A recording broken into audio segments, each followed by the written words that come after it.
अजामिल की कथा। अजामिल था जो वो बहुत ही पापी था। हर टाइम मतलब उसने अपने जीवन में बस पाप ही पाप किए। मांसाहारी खाना, चोरी करना, झूठ बोलना, अत्याचार, वेश्यागामी, सब तरह के पाप वह करता था। एक दिन वह घर पर नहीं था और उसकी अनुपस्थिति में उसके घर साधु आ गए। साधु महाराज आ गए तो उसकी स्त्री ने उन साधु महाराज की 4-5 साधु थे, उनकी बड़ी सेवा की। उनको बैठने के लिए आसन दिया, जल दिया पीने के लिए और खाने के लिए भोजन दिया। साधु उसकी सेवा भाव से इतने प्रसन्न हुए तो उन्होंने सोचा कि इस घर की भलाई के लिए हम इन्हें कुछ आशीर्वाद दे करके जाएं। तो चलते समय साधु ने स्त्री को गर्भवती देखकर कहा, अजामिल की पत्नी थी जो वो गर्भवती थी, तो उसको गर्भवती देखकर साधु ने कहा कि पुत्र जन्म होने पर उसका नाम नारायण रखना।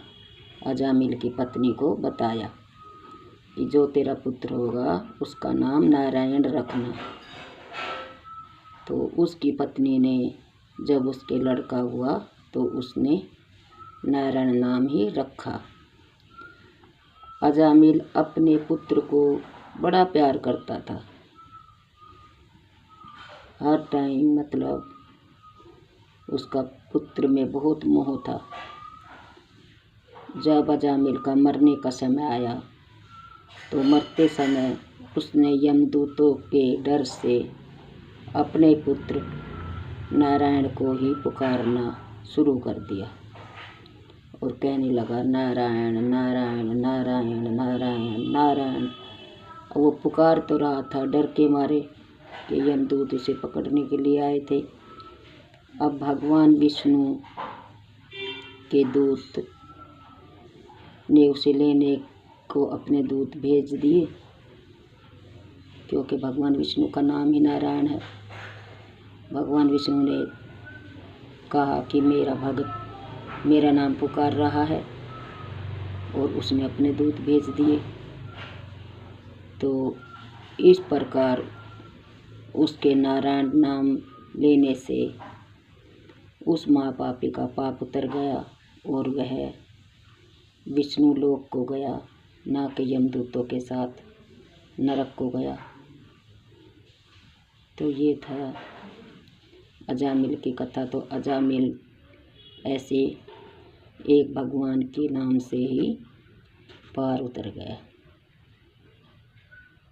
तो भगवान का नाम जाने अनजाने में कैसे मिले, भगवान जरूर सुनता है। बोल नारायण भगवान की जय, विष्णु भगवान की जय।